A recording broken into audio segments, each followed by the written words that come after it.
many times do I have to tell you that you need a watch for archaeology? And no, Apple Watch does not count because you have to charge it, and it's silly. Why take some multi-$100 complex piece of junk out in the archaeological site when you can take a cheap piece of junk out to the archaeological site? Introing to you, the Casio W218H, I believe.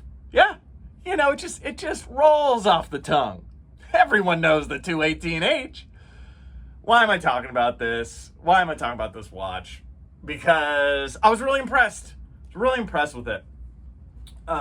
This thing, in watch world, I'll put it up so you can see. I think we tend to really vote with our wrist. And what I mean by that is that, yeah, we can talk about how this watch really works really well, or it just really feels like you, but then you never wear it.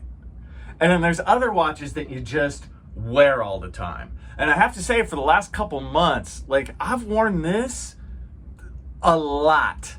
And it's because it does everything you need and nothing you don't. And it's cheap as hell.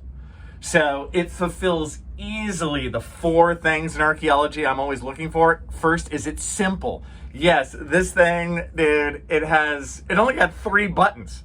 It doesn't even have its 4th button. Because it really only does, it'll do an alarm, which you'll probably never use these days because you have a phone. It has a stopwatch, which you'll probably never use these days. And it'll tell the time, which you will use all the time. And also, it's got a light that's very easy. Probably can't even tell. But what I really like is the light is done based on this button right here, and the button's by itself. It's like the 3rd button. So at night, when you can't see anything, you can feel it, and it's really easy to turn on. And the light is good. It's not one of those crappy lights where you turn it on, you can't see anything. So I came to this pretty late in my watch journey. I've liked watches for a long time. I wouldn't really call myself a collector, but I buy watches every so often, and I just like them. This one, again, so simple. Is it cheap? Yeah, you get these for around $20. You can find deals for around 16, or oh my God, you might drop $24, right? It's in that world, so that's great. So it's simple, it's cheap, it's durable. So far, so good. It's got 50 meters water resistance, which I tend to prefer more. And in the real world, that means you can take a shower with it, you can go swimming with it, probably more or less kind of sort of okay. I prefer 100 minimum, but hey, I'll take it. And is it expendable? Of course it is. You lose it, you're fine. You get another one. It comes in all kinds of colors. This one's blue, right? And I find myself wearing it a lot. I think part of it is because so many watches are black or they are silver because they're metal. If you're wearing something that isn't black and you don't want to be kind of too dressed up, you want sort of a sports watch kind of vibe, this thing goes with browns and blues and that kind of stuff. And I really just think it looks like sort of a classic cliche in the best possible sense, kind of men's watch. My wrist is 6 2/3 inches. This, you'll hear people say, how does it wear? How does the watch wear? It wears I would say a 41 millimeter watch or something like that. It's quite similar to a Casio G-Shock. And actually, in some ways, I have a G-Shock too, and I like it very much. I do wear it some, but I almost wear this more. It's more comfortable because G-Shocks, they bell out, right? You can't go like this with a G-Shock. They bell out like this, and that has to do with when they fall, it'll kind of bounce back and not hurt itself, while this one will hurt itself. But you don't care because you're just going to buy another one if it gets that bad, which it probably won't. So I do find that that's a big deal, especially for people with smaller wrists. You're below the 7-inch wrist club.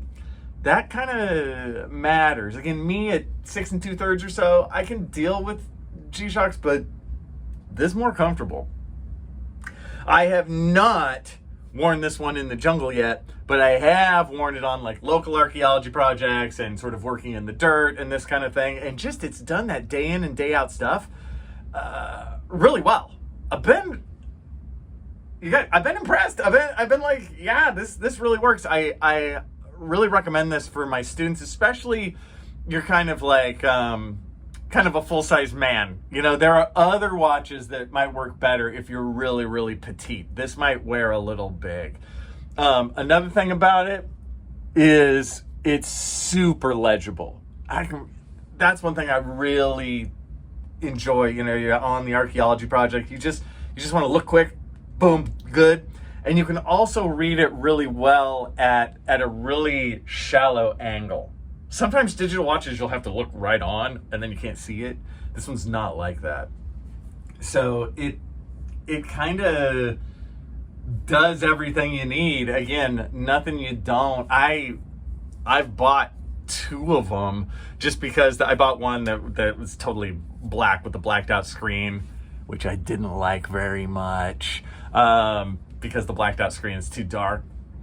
And I could see myself buying the metal looking one just for laughs. Again, they're cheap. You could get different colors just to go with different stuff.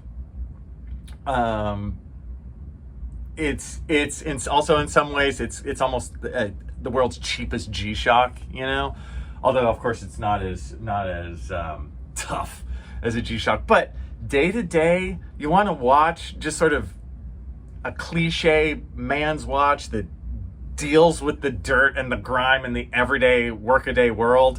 I've been really impressed. I'm voting with my wrist. I wear it all the time. What else could I say? It works for archaeology.